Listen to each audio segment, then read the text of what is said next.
사도신경으로 우리의 신앙을 고백하겠습니다. 나는 전능하신 아버지 하나님 천지의 창조주를 믿습니다. 나는 그의 유일하신 아들 우리 주 예수 그리스도를 믿습니다. 그는 성령으로 잉태되어 동정녀 마리아에게서 나시고 본디오 빌라도에게 고난을 받아 십자가에 못 박혀 죽으시고 장사된 지 사흘 만에 죽은 자 가운데서 다시 살아나셨으며 하늘에 오르시어 전능하신 아버지 하나님 우편에 앉아 계시다가 거기로부터 살아있는 자와 죽은 자를 심판하러 오십니다. 나는 성령을 믿으며 거룩한 공교회와 성도의 교제와 죄를 용서받는 것과 몸의 부활과 영생을 믿습니다. 아멘. 하나님께서 오늘 우리에게 주시는 말씀은 디모데전서 5장입니다. 신약 성경 339장입니다. 늙은이를 꾸짖지 말고 권하되 아버지에게 하듯 하며 젊은이에게는 형제에게 하듯 하고 늙은 여자에게는 어머니에게 하듯 하며 젊은 여자에게는 온전히 깨끗함으로 자매에게 하듯 하라. 참 가부인 가부를 존대하라. 만일 어떤 가부에게 자녀나 손자들이 있거든 그들로 먼저 자기 집에서 효를 행하여 부모에게 보답하기를 배우게 하라.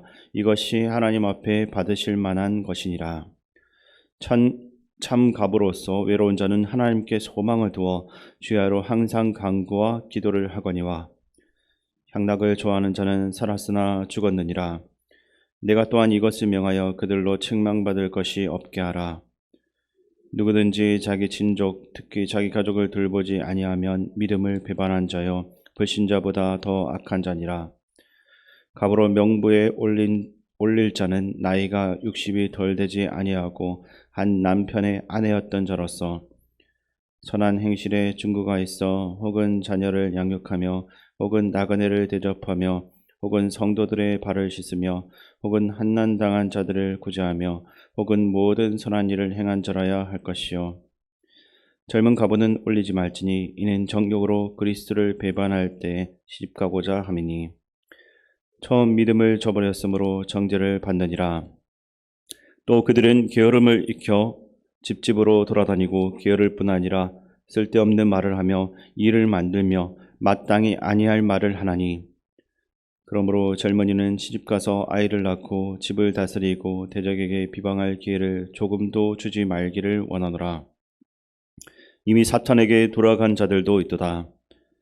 만일 믿는 여자에게 가부 친척이 있거든 자기가 도와주고 교회가 짐지지 않게 하라. 이는 참 가부를 도와주게 하려 함이라.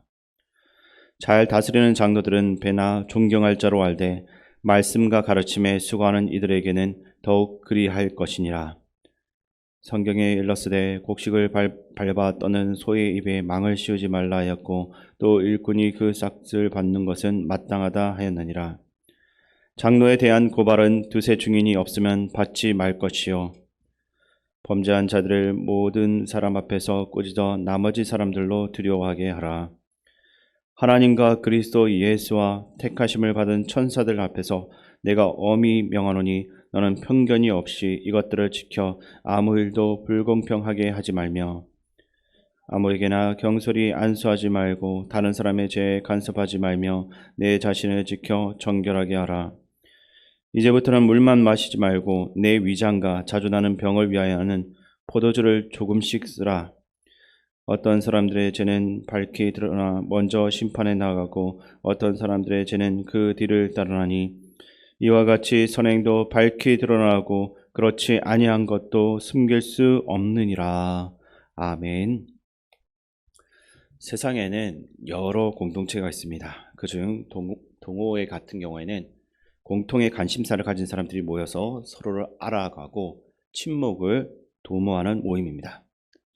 이윤 추구를 목표로 하는 회사는 구성원들의 경제적 활동을 통해서 최대의 이익을 창출하는 조직이고 연령대별로 모이는 공동체인 학교 같은 곳은 특정 연령대의 사람들이 모여서 지식을 습득하고 서로 교류하며 성장하는 공동체입니다. 그런데 교회는 이러한 일반적인 공동체하고는 다릅니다. 왜냐하면 교회는 단일한 목적을 위해서 모이는 것이 아니라 다양한 목적과 이유를 가진 사람들이 함께 모여 있는 공동체이기 때문입니다. 어떤 분들은 하나님께 감사를 표현하기 위해 참여를 하고, 또 어떤 분들은 말씀을 통해 위로와 힘을 얻기 위해, 그리고 또 다른 분들은 자신의 고민을 나누고 기도하기 위해 교회라는 이 공동체에 참여하는 것입니다. 이처럼 많은 성도님들이 각자의 이유와 목적으로 교회에 오게 됩니다.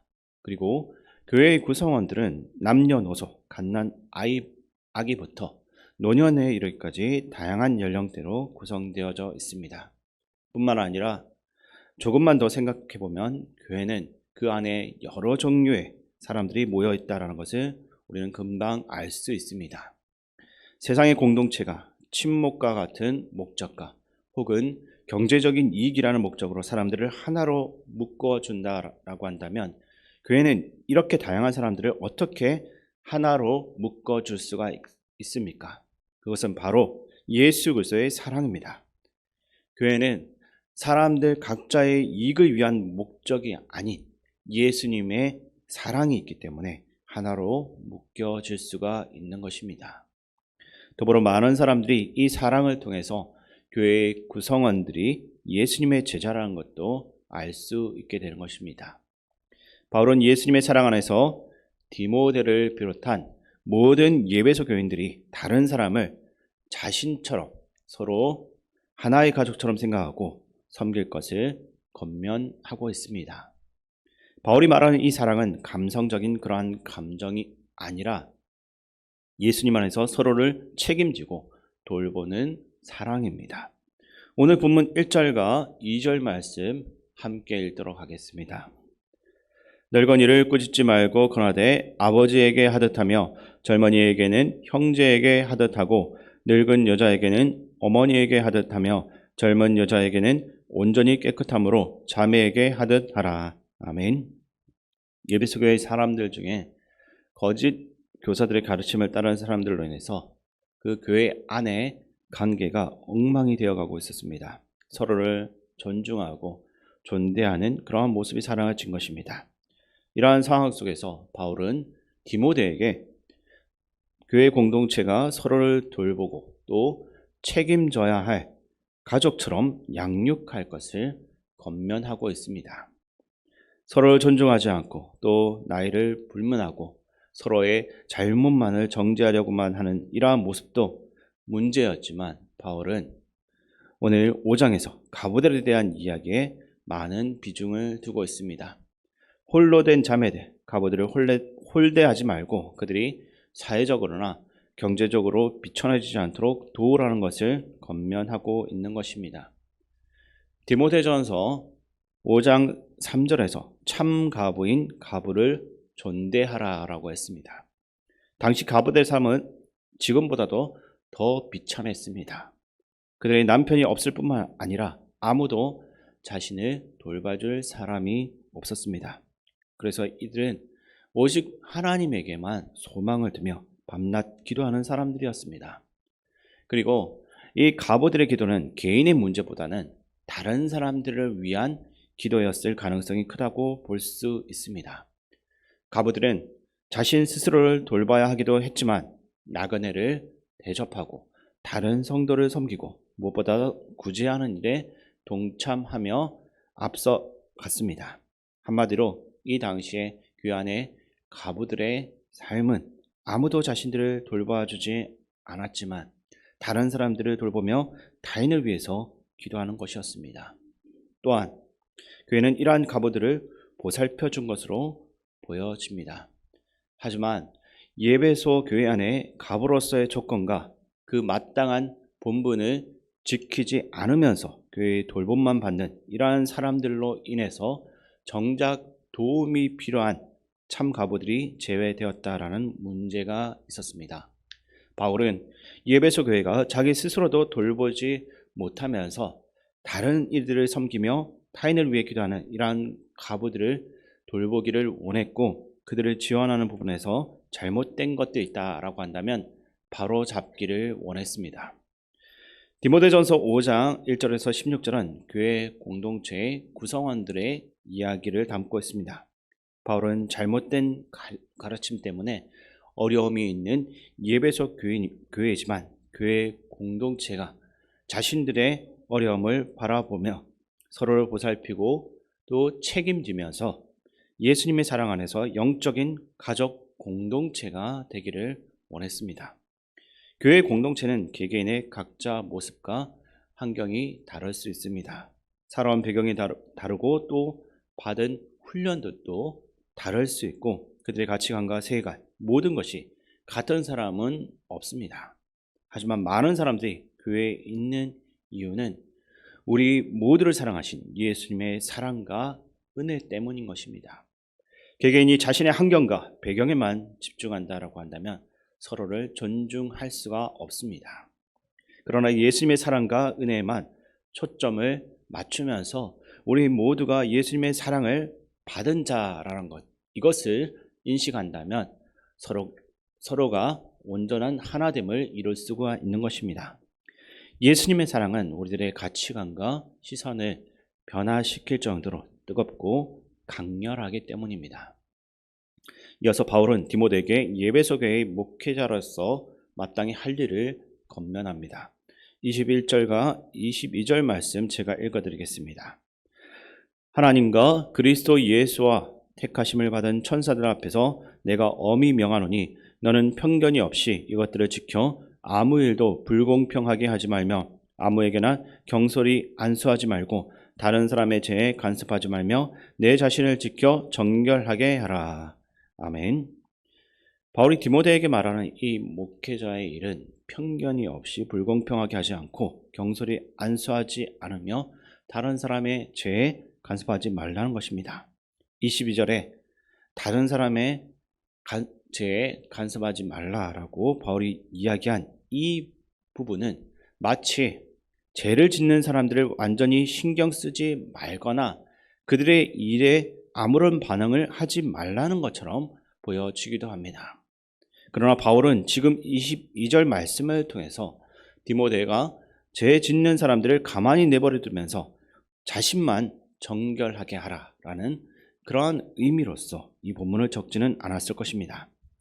헬라어 원문으로서 22절에 간섭하다는 코인오네오라는 단어인데 이 원어의 뜻은 동참하다, 공유하다입니다. 즉 디모데가 죄에 동참하지 말 것을 당부하고 있는 것입니다. 목회자로서 죄에 동참하지 않는 것은 당연한 것인데 바울은 왜 이런 이야기를 하고 있습니까? 24절과 25절 보면 바울이 이러한 이야기를 한 이유를 찾을 수가 있습니다. 24절과 25절 말씀 제가 읽어드리겠습니다. 어떤 사람들의 죄는 밝히 드러나 먼저 심판에 나아가고 어떤 사람들의 죄는 그 뒤를 따르나니 이와 같이 선행도 밝히 드러나고 그렇지 아니한 것도 숨길 수 없느니라. 아멘. 예배소 교회에 들어와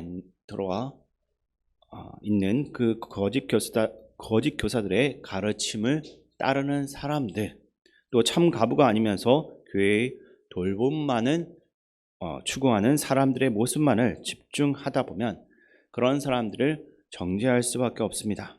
잘못된 것을 잘 알면서도 그 사람을 공정하게 바라보는 것은 결코 쉬운 일이 아닙니다. 그리고 사람은 자신도 모르는 사이에 마음에 드는 사람과 그렇지 않은 사람을 구분해 놓기도 합니다.